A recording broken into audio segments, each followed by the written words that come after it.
goodness. All right. This DSO, Disabled Students Organization, at the University of Illinois, it's still going strong today. It's, oh, geez, I'm losing my words.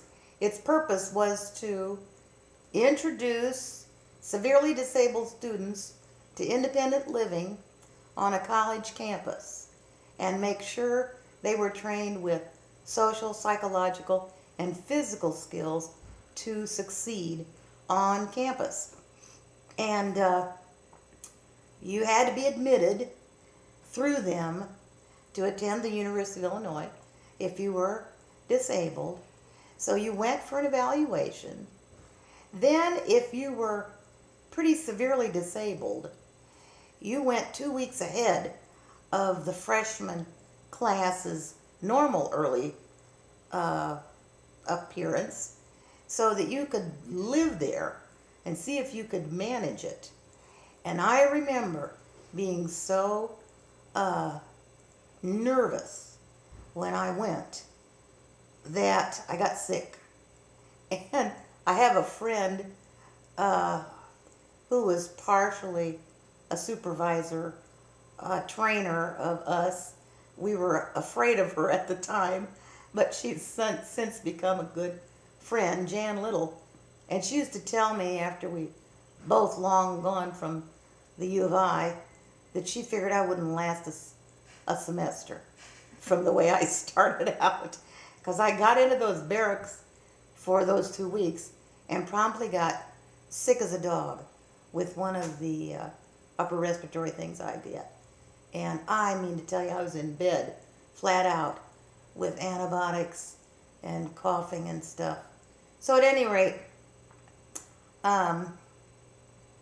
we were then mainstreamed into freshman dorms, women and men's. They were very separate in those days.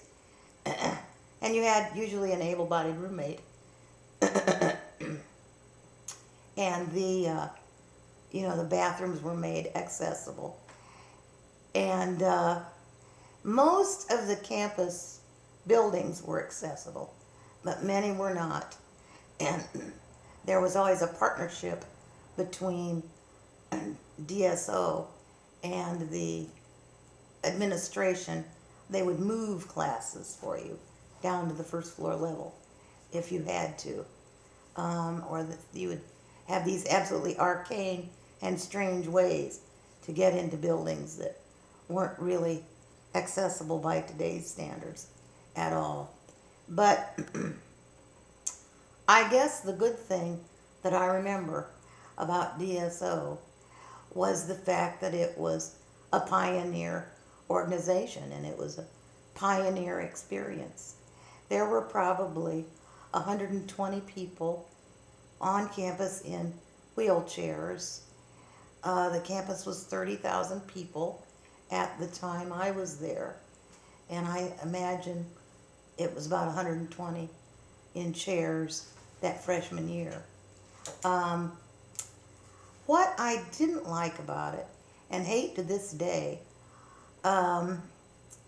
was the overemphasis, or at least it's probably like parenting.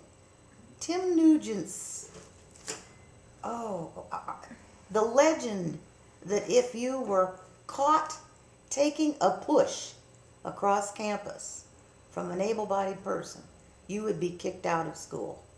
That's what we all thought.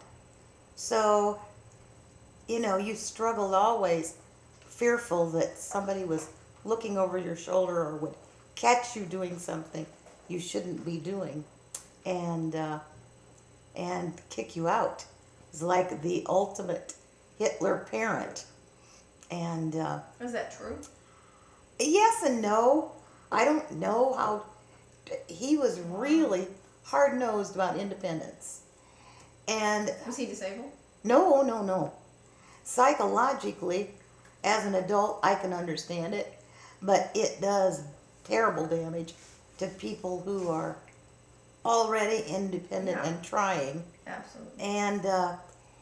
And so I really have mixed feelings as I left the program, and that kind of stuff, and grew up, so to speak, out from under things like that. But I also think, in retrospect, I could kill that man for making post-polios do that kind of He didn't know, physical yeah. activity, because it turns out, post-polio Made him syndrome worse. later. Oh, God, yeah.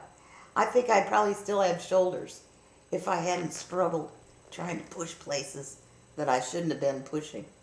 But that's the negative part of it. Mm-hmm. The positive part was the pride that everybody had in the institution and in its national and even international fame over those years. Oh my, that was the scariest experience I probably ever had. I was nearly strangled to death that summer of 60. It was the summer of 66, because I had to stay on that campus and live alone in the fall of that year. I was attacked, and I was terrified. It was probably mid-July. It was right after, within 3 weeks of the assault in Chicago by Richard Speck. He strangled 5 or 6 nurses in Chicago.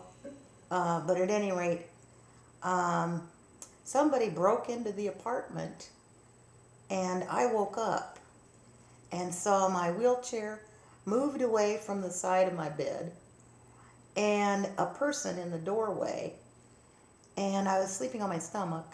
I raised in my elbow and said, "Roger," just sort of not knowing what man would be walking in there at night. Roger was off on a dig in southern Illinois, but I thought maybe he'd come back early and was coming over. But the next thing I knew, somebody was gripping my neck and squeezing, and I couldn't do a thing. So I remember passing out. That was it. And who knows how long it was, but Mary Lou was sleeping right there in the same bedroom. When I came to, she was saying, Cheryl, are you all right?" And, I came to. She told me she had played dead, like she wasn't awake. And the minute this guy left, he let go of me finally. And she said went to the bathroom, washed his hands, and walked on out. And she called 911, and they were on their way. And I was just kind of dumbfounded, by the whole thing. Wasn't particularly scared, was just, duh, what happened? And the paramedics came in, I remember, or the whoever, and got my wheelchair over beside the bed, and I got up into it, and he said, "Are you okay?" And this is me. I don't know. My mind always kicks in after a danger or an accident. I don't hit the emotions. I hit the head. And my reasoning is always focused and sharp. So when he said, "How are you?" I said, "I don't know. How's somebody who was just strangled supposed to be?" Some smart-ass response that just came from nowhere. And I went to the doctor the next day. I had peed all over the place. My eyes were bloodshot. I had strangle marks around my neck. And the police said the only reason he didn't kill me was he had his hands on my neck backwards. Exactly. Instead of, You're if he'd sleeping had on your his, belly. yeah, if he'd had his hands at my throat, he would have crushed my windpipe. Yeah. And from then on, I was a mess, a psychological mess, because I thought it was deliberate. And, the police, I went through a week or 2 of police interviews, 2 or 3 of those. They never found anybody then. it made the papers in Champaign-Urbana, and terrified students. I don't think they even dusted well for for fingerprints. But my story stayed the same over and over again. And the next day, as I got back onto campus, all of a sudden the shock hit me. And I was sitting in the middle of probably 30,000 students, utterly terrified that somebody was creeping up behind me, getting ready to strangle me. So I never went back to that apartment. I asked Doug and Norma if I could spend the nights till my dad came to get at me on their sofa. And that's what I did. Roger was on the dig. He came back up, long enough to help, whatever. So I left campus for the rest of the summer and showed back up to take an apartment in the married student housing down the hall from Sharon and Don and Doug and Norma. And But you weren't married then? no, Okay. occasionally you could get an exception, and somebody could live in married student housing when they weren't married. But I will never forget the fear that I had that entire semester. I had to live alone in that apartment. I would get some crank calls now and then too. I always thought it was deliberate. Years later, they were having me try to come back to Champaign-Urbana and do a ID, but I couldn't. I never saw the person well enough. And the only face drawing I could come up with looked like Richard Speck, because he'd been in the news for killing the nurses. So I never was able to give him a drawing. Later, probably 10 years down the line, they called me or got in touch somehow and said they'd picked somebody up that they thought probably had done it. And it was somebody that had a key and was going around that apartment complex, occasionally breaking in and, I don't know, stealing or So whatever. why do you think it was deliberate? That I did because of where my undershirt was and the fact that Mary Lou hadn't been attacked. Of course, she didn't wake up. Yeah. And I just was real paranoid about part of it, My undershirt was laying on the floor someplace, and I figured he was deliberately getting ready to strangle me. But I'd wakened up and interrupted him in the middle of his plan, so who knows? But that was just the worst trauma I've ever experienced. Oh, and then it was probably a year.